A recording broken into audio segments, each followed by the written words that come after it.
नमस्कार, मैं अनुवंशिका वाजपेयी और आप देख रहे हैं इंडिया 24/7 लाइव टीवी।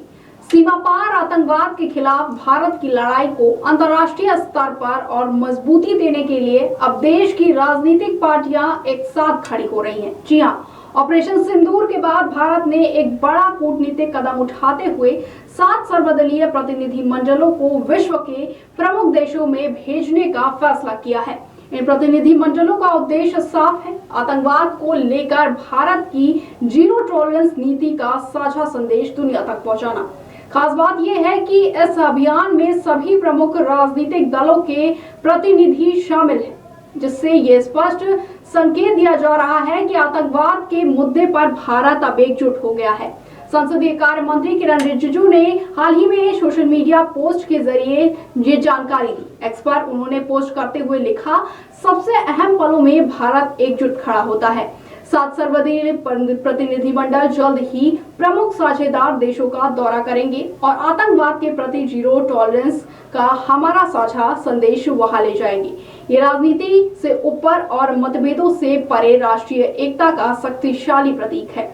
इन प्रतिनिधि मंडलों का दौरा संयुक्त राष्ट्र सुरक्षा परिषद के सदस्य देशों और अन्य प्रमुख सहयोगी देशों में इन महीनों के अंत तक होगा। वहीं प्रतिनिधि मंडलों का नेतृत्व करने वाले संसद में शशि थरूर, रविशंकर प्रसाद, संजय कुमार झा, बैजयंत पांडा, कनिमोई करुणानिधि, सुप्रिया सुले और श्रीकांत एकनाथ शिंदे का नाम शामिल बताया जा रहा है। वहीं सूत्रों के अनुसार ये प्रतिनिधि मंडल अमेरिका, ब्रिटेन, दक्षिण अफ्रीका, कतर और संयुक्त अरब अमीरात जैसे देशों की यात्रा करेंगे।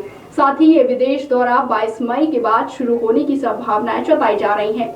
इस बीच कांग्रेस सांसद शशि थरूर ने कहा कि मैं भारत सरकार के निमंत्रण से सम्मानित महसूस कर रहा हूं, जिसमें मुझे हाल ही की घटनाओं पर हमारे देश का दृष्टिकोण 5 महत्वपूर्ण देशों की राजधानियों में जाकर प्रस्तुत करने के लिए सभी दलों के प्रतिनिधि मंडल का नेतृत्व करने को कहा गया है।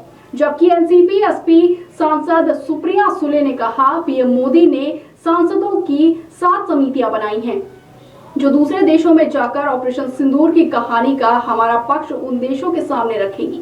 कल मुझे केंद्रीय मंत्री किरण रिजिजू का फोन आया, जिन्होंने मुझे इनमें से एक समिति का हिस्सा बनने के लिए कहा। वहीं से लेकर संसदीय कार्य मंत्री किरण रिजिजू ने एक्स पर पोस्ट करते हुए लिखा कि जो क्षण सबसे ज्यादा मायने रखता है उनमें भारत एकजुट है। वहीं जल्द ही 7 सर्वदलीय प्रतिनिधि मंडल प्रमुख देशों का दौरा करेंगे और आतंकवाद के खिलाफ हमारी साझा नीति को दुनिया के सामने रखेंगे। उन्होंने साथ ही ये भी कहा कि ये राजनीतिक मतभेदों से ऊपर उठकर राष्ट्रीय एकता का मजबूत प्रतीक है। वहीं आपको बताते चले कि भारत सरकार का ये प्रयास वैश्विक मंचों पर पाकिस्तान प्रायोजित आतंकवाद और नागरिक ठिकानों को निशाना बनाए जाने की घटनाओं को उजागर करने के लिए किया जा रहा है। ऐसी तमाम अपडेट्स के लिए देखते रहिए इंडिया 24/7 लाइव टीवी। धन्यवाद।